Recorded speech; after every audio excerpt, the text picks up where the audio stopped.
Hello there, Joy Olson, BlockBuster Fundraising, on our daily countdown, our tips for your 2016 fundraising success. We have another great one for you today.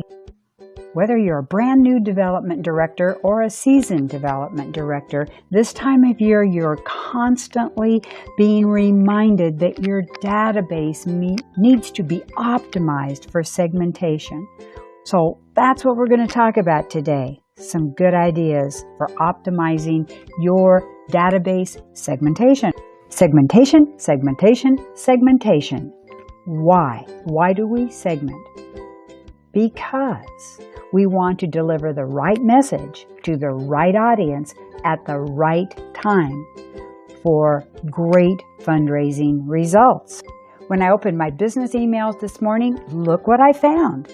Some powerful segmentation ideas for year-end online fundraising campaigns. But when I read through this article, I think they're great ideas across the board. So let's take a look. I don't think there are any disadvantages to market segmentation, because if you're writing and using the same content across the board for all your donors, year-end or any other time, you're never going to really unlock their full potential as supporters. You need to segment and target your messages. Carrie says in her blogs, as we approach our year-end fundraising planning, consider these segmentation strategies for your campaign. And she talks about transactional, about interest, and about geography. I think for most of us, transactional and interests are what we need to concentrate on. Let's talk about that. Transactional are your donors versus your non-donors. And most of you right now are going to only concentrate on donors. Hopefully you've already completed your acquisition mailing and now you are concentrating on your actual donors. So you're going to look at their giving level, the low dollar donors and the high dollar donors. You're going to look at your recurring donors. Do they give more than once? And how about those lapsed donors that perhaps you haven't heard from for 13 months?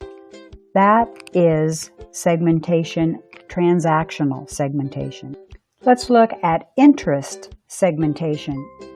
You've got your volunteers. You've got your event attendees. You've got people that have gone to your website. And you've got people that are taking action, that are donating and doing things for your organization. For our purposes today, we're not going to get into geographic segmentation, but let's talk about all of our segments. What might we do differently in these segments that are going to really make a difference to our fundraising success? Let's look at some ideas. We can definitely send or suppress a particular direct mail piece or an email, depending on whether that particular segment of our database is applicable.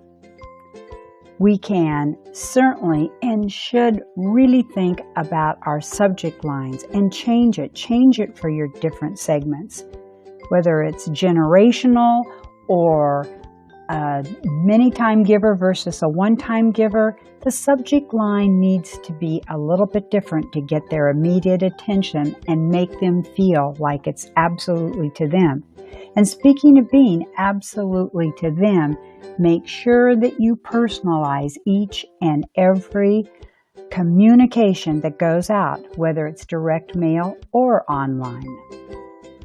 If it's a donor prospect that's on your website often, you're going to make sure that you ask those people for their first gift.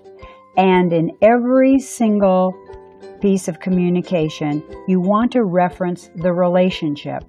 Are they a volunteer? Are they an event attendee? Are they one of your major gift angels?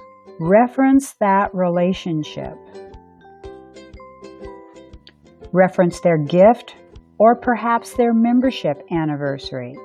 And definitely reference the interest area You've taken notes in your database.